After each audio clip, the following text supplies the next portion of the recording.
18 मई 2025 बिहार की राजनीति में एक बड़ा फेरबदल हुआ और पूर्व केंद्रीय मंत्री रामचंद्र प्रसाद सिंह यानी आरसीपी सिंह ने अपनी पार्टी आप सबकी आवाज का विलय प्रशांत किशोर की जन सुराज पार्टी में कर दिया।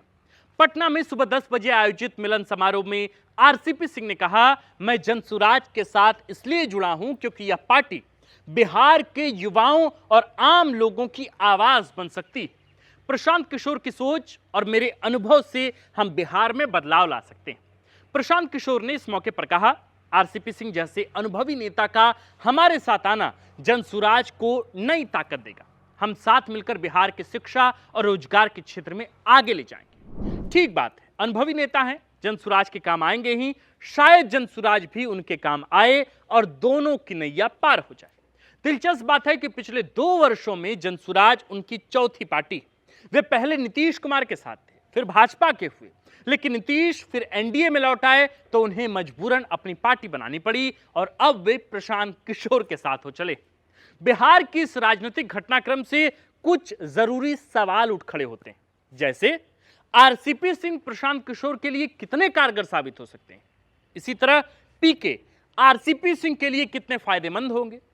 पीके ने आरसीपी सिंह को ऐसी क्या देने की बात कही कि वे उनके साथ हो चले। दोनों की महत्वाकांक्षाएं क्या है और इस घटना का कितना असर बाकी राजनीतिक क्षेत्रीय पार्टियों पर पड़ेगा। यह भी सवाल है कि क्या आरसीपी सिंह के आ जाने से जन सुराज कुछ सीट कन्वर्जन भी कर सकेगा, अगर हां तो कितने और कौन कौन सी। इन्हीं सवालों का जवाब ढूंढने की आज हम कोशिश करेंगे। नमस्कार, हमारा नाम आकाश आनंद है और आप देखना शुरू कर चुके हैं बिहार की राजनीति का सबसे सटीक, सबसे विस्तृत विश्लेषणात्मक कार्यक्रम जिसका नाम है सियासी कहानियां।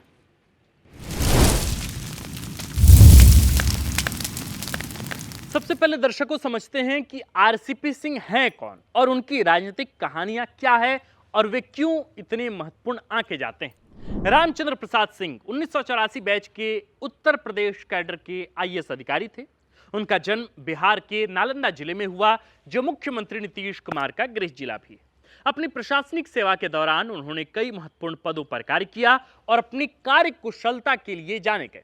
वे नीतीश कुमार के करीबी सहयोगी के रूप में उनकी सरकार में महत्वपूर्ण भूमिका निभा चुके हैं। नीतीश कुमार ने उन्हें अपने केंद्रीय रेल मंत्री के कार्यकाल के दौरान सचिव बनाया था और बाद में 2005 में जब नीतीश कुमार बिहार के मुख्यमंत्री बने तो आरसीपी सिंह को उनका प्रधान सचिव नियुक्त किया गया। इस दौरान नीतीश के साथ उनकी नजदीकियां और बढ़ी और उन्होंने बिहार में कई रेल परियोजनाओं को लागू करने में अहम भूमिका निभाई। 2010 में स्वैच्छिक सेवानिवृत्ति लेकर उन्होंने राजनीति में कदम रखा और नीतीश कुमार ने उन्हें अपनी पार्टी में शामिल कर लिया और उसी साल उन्हें राज्यसभा भेजा गया। 2016 में भी जेडीयू ने उन्हें राज्यसभा के लिए फिर से नामित किया। पार्टी में उनकी स्थिति मजबूत होती गई और वे नीतीश के सबसे भरोसेमंद सहयोगियों में से एक बन गए। 2020 में नीतीश ने एक व्यक्ति एक पद का नियम लागू किया और जेडीयू के राष्ट्रीय अध्यक्ष का पद छोड़ दिया, जिसके बाद आरसीपी सिंह को पार्टी का राष्ट्रीय अध्यक्ष बना दिया गया। आरसीपी सिंह और नीतीश कुमार के बीच संबंध शुरू से ही मजबूत रहे। दोनों की स्वजातीय पृष्ठभूमि और नालंदा से संबंध ने उनके रिश्ते को और मजबूती प्रदान की। नीतीश ने आरसीपी सिंह पर भरोसा जताते हुए उन्हें संगठनात्मक और प्रशासनिक दोनों जिम्मेदारियां दी। 2010 से 2020 तक आरसीपी सिंह जेडीयू में लगातार प्रभावशाली नेता बने रहे। पार्टी के राष्ट्रीय संगठन महामंत्री के रूप में उन्होंने जेडीयू को मजबूत करने और गठबंधन सहयोगी बीजेपी के साथ समन्वय में महत्वपूर्ण भूमिका निभाई। 2020 में राष्ट्रीय अध्यक्ष बनने के बाद कुछ राजनीतिक विश्लेषकों ने उन्हें नीतीश कुमार का संभावित उत्तराधिकारी भी माना, लेकिन हर कहानी में ट्विस्ट होता है। यहां भी वो ट्विस्ट आया और आरसीपी सिंह और नीतीश कुमार के बीच दरार शुरू हो गई। साल 2021 की बात है, जब नरेंद्र मोदी सरकार के मंत्रिमंडल विस्तार में आरसीपी सिंह को जेडीयू कोटे से केंद्रीय इस्पात मंत्री बनाया गया। जेडीयू के कुछ नेताओं, विशेष रूप से ललन सिंह ने आरोप लगाया कि आरसीपी सिंह ने नीतीश कुमार की सहमति के बिना बीजेपी के साथ सेटिंग करके यह पद हासिल किया। इस पूरी घटना ने नीतीश कुमार और आरसीपी सिंह के बीच अविश्वास की खाई पैदा कर दी। 2020 में जब आरसीपी सिंह का राज्यसभा कार्यकाल समाप्त हुआ, जेडीयू ने उन्हें फिर से नामित नहीं किया, जिसके परिणाम स्वरूप उन्हें केंद्रीय मंत्रिमंडल से इस्तीफा देना पड़ा। इसके बाद जेडीयू ने उन पर भ्रष्टाचार के संगीन आरोप लगाए, जिसमें उनकी और उनके परिवार की संपत्ति में कथित अनियमित वृद्धि का उल्लेख था।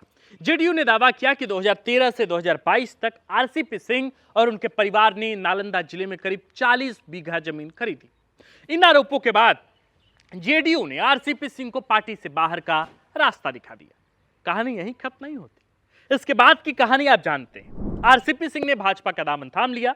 तब नीतीश राजद और कांग्रेस के साथ थे, लेकिन बाद में फिर वे भाजपा के साथ गए और एनडीए की सरकार में सीएम बने रहे। इस तरह आरसीपी सिंह को भाजपा भी छोड़ना पड़ा और 2024 के अंतिम महीनों में उन्होंने अपनी नई पार्टी बनाई, जिसका नाम रखा आप सबकी आवाज, यानी आशा। लेकिन इस आशा से भी उन्हें निराशा ही हाथ लगी और उन्होंने महज 7-8 महीनों बाद अपनी पार्टी का विलय जनसुराज में कर दिया। दरअसल आरसीपी सिंह का प्रभाव मुख्य रूप से जेडीयू के भीतर और कुर्मी समुदाय में ही देखा गया है। कुर्मी समुदाय, जो बिहार में एक प्रभावशाली ओबीसी समूह है, नीतीश कुमार और जेडीयू का पारंपरिक वोट आधार रहा है। नीतीश के करीबी होने के कारण आरसीपी सिंह इस समुदाय में एक मजबूत नेता के रूप में उभरे, लेकिन अलग से उनके नेता के रूप में स्थापित नहीं हो सके, आज तक नहीं हो सके। 2010 से 2021 तक उन्होंने जेडीयू के संगठन को भले मजबूत करने में महत्वपूर्ण भूमिका निभाई हो और बीजेपी के साथ गठबंधन में समन्वय बनाए रखा हो, लेकिन खाई तो आ ही गई। हालांकि 2022 में जेडीयू से अलग होने के बाद उनका प्रभाव अब बिहार की राजनीति में कम होता गया। मई 2023 में बीजेपी में शामिल होने के बाद आरसीपी सिंह को उम्मीद थी कि 2024 के लोकसभा चुनाव में उन्हें टिकट मिलेगा, लेकिन नीतीश कुमार के फिर से बीजेपी के साथ गठबंधन करने के बाद बीजेपी ने आरसीपी सिंह को दरकिनार कर दिया। इसके बाद 31 अक्टूबर 2024 को उन्होंने अपनी पार्टी आप सबकी आवाज यानी आशा बनाई, लेकिन यह पार्टी बिहार की राजनीति में कोई प्रभाव नहीं डाल सकी। कुल मिलाकर देखें तो नीतीश की छत्रछाया से निकलने के बाद आरसीपी सिंह ने अभी तक ऐसा कोई प्रभाव नहीं दिखा पाए जो उन्हें कुर्मियों के नेता के रूप में स्थापित कर सके। ऐसे में निश्चित रूप से आरसीपी सिंह का जनसुराज में शामिल होना उनके लिए एक नई शुरुआत हो सकती है, अच्छी शुरुआत हो सकती है। प्रशांत किशोर की जनसुराज पार्टी, जो 2024 में औपचारिक रूप से एक राजनीतिक दल के रूप में शुरू हुई, बिहार में बदलाव का वादा कर रही है। पार्टी का मुख्य फोकस शिक्षा, रोजगार और आर्थिक विकास पर है। आरसीपी सिंह का अनुभव और कुर्मी समुदाय में प्रभाव जनसुराज को मजबूती दे सकता है। इसे हम 3 तरह से देख सकते हैं। किन 3 तरहों से देख सकते हैं? पहला, कुर्मी वोटों पर प्रभाव। कुर्मी समुदाय में आरसीपी सिंह की स्वीकार्यता जनसुराज को उन क्षेत्रों में मजबूत कर सकती है जहां जेडीयू और बीजेपी का पारंपरिक वोट आधार है। बिहार में कुर्मी समुदाय की आबादी लगभग 4 से 5% है और यह समुदाय कई निर्णायक विधानसभा क्षेत्रों में निर्णायक भूमिका निभाता है। कुछ कुर्मी वोट को लाने में आरसीपी सिंह मददगार हो सकते हैं। दूसरा क्या प्रभाव है? प्रशासनिक अनुभव। एक पूर्व आईएएस अधिकारी के रूप में आरसीपी सिंह का प्रशासनिक अनुभव जनसुराज के लिए लाभकारी हो सकता है। प्रशांत किशोर ने अपनी पार्टी के लिए शिक्षा, रोजगार पर जोर दिया है और आरसीपी सिंह का अनुभव इन क्षेत्रों में नीतियां बनाने में मदद कर सकता है। तीसरा, जेडीयू और बीजेपी पर दबाव। आरसीपी सिंह का जेडीयू से अलगाव और बीजेपी में असफलता उन्हें नीतीश कुमार और बीजेपी के खिलाफ एक मजबूत सशक्त आवाज बना सकती है। जनसुराज के साथ मिलकर वे उन क्षेत्रों में वोट काट सकते हैं जहां जेडीयू और बीजेपी का ठीक ठाक प्रभाव। अब हम थोड़ा बात करते हैं जनसुराज की और जनसुराज के प्रभाव की। नवंबर 2024 में बिहार की 4 विधानसभा सीटों रामगढ़, तरारी, बेलागंज और इमामगंज पर हुए उपचुनाव में जनसुराज ने हिस्सा लिया था। हालांकि पार्टी कोई सीट जीत नहीं सकी, लेकिन उसे लगभग 10% वोट मिले, जिसने कई सीटों पर समीकरण प्रभावित किए। यह प्रदर्शन एक नई पार्टी के लिए उल्लेखनीय है। अब जनसुराज ने दावा किया है कि उनके पास 5 लाख से अधिक सक्रिय सदस्य हैं, जो मुख्य रूप से ग्रामीण क्षेत्रों से हैं। पार्टी ने डिजिटल सदस्यता अभियान शुरुआत की है, जिसके जरिए युवाओं को जोड़ा जा रहा है। जनसुराज ने पंचायत स्तर तक संगठन खड़ा करने का दावा किया है। पार्टी ने शिक्षा और रोजगार को केंद्र में रखते हुए vote for education, vote for employment का नारा दिया है।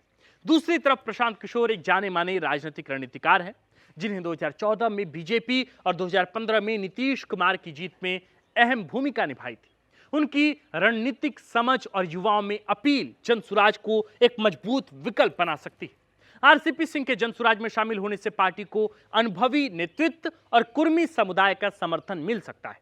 इसके अलावा नीतीश कुमार और बीजेपी के खिलाफ असंतोष को भुनाने में आरसीपी सिंह की भूमिका अहम हो सकती है।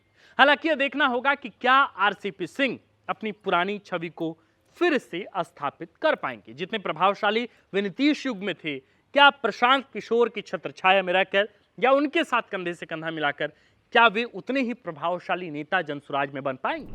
हालांकि मैं साफ साफ कहूं तो आरसीपी सिंह जनसुराज को बहुत मजबूती दे सकेंगे ऐसा लगता नहीं, क्योंकि जदयू के बाहर उनकी मजबूती उस स्तर की है नहीं। ऊपर से नीतीश के रहते वे कुर्मी वोट नहीं काट सकते।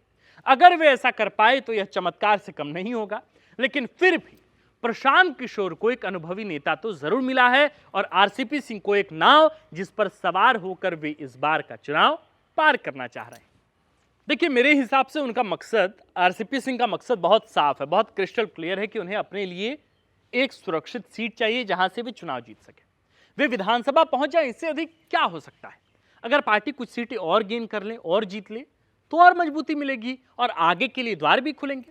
क्या पता किसी गठबंधन में कुछ बात नहीं बन जाए, लेकिन ऐसा कहना गलत होगा कि दोनों के मिल जाने से 1 और 1 11 हो गए। खैर, हम आगे देखते हैं कि यह गठजोड़ किस तरह जाता है, आगे जाता है और पीके आरसीपी सिंह का इस्तेमाल किस रूप में कर सकते हैं। उम्मीद है कि आने वाले चुनाव में दोनों की जोड़ी प्रभावशाली नजर आएगी। मेरे प्रिय साथियों, जानने से पहले आपसे महज 2 सवाल। आरसीपी सिंह को लेकर आपके क्या विचार हैं? उस व्यक्ति के बारे में जिस व्यक्ति ने अपनी राजनीतिक पारियों की शुरुआत कहीं से की और कहीं जाकर खत्म किया। बीते कुछ सालों में कई राजनीतिक पार्टी छोड़ी, अपनी भी पार्टी बनाई और अंततः उस पार्टी का भी विलय प्रशांत किशोर के पार्टी में यानी कि जनसुराज में कर दिया है।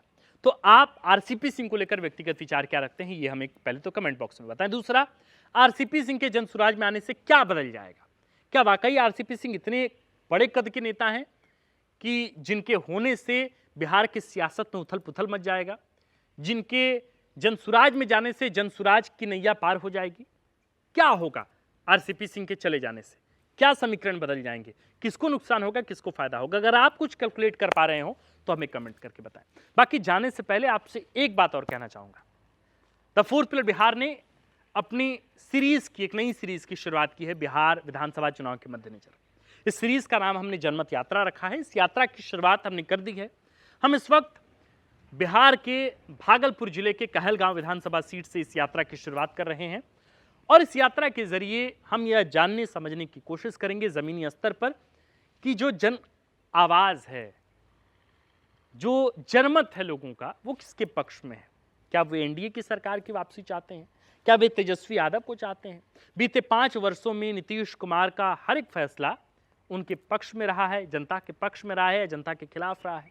उनके पॉलिटिकल एक्शंस को, उनके पॉलिटिकल बिहेवियर को, पब्लिक डोमेन में उनके कृत्य को और विधानसभा में दिए गए उनके बयानों को, नीतीश कुमार के बयानों को लोग किस तरीके से देखें, नीतीश कुमार के इतर तेजस्वी यादव के उभार को किस तरीके से लोग देख रहे हैं और बीते 5 वर्षों में नीतीश कुमार ने जिन 2 अलग अलग गुटों के साथ सरकार चलाई है, उन गुटों में, उन गठबंधनों में किसके साथ जनता सही मानती थी, यानी कि आरजेडी जेडीयू का गठबंधन जनता सही मानती थी।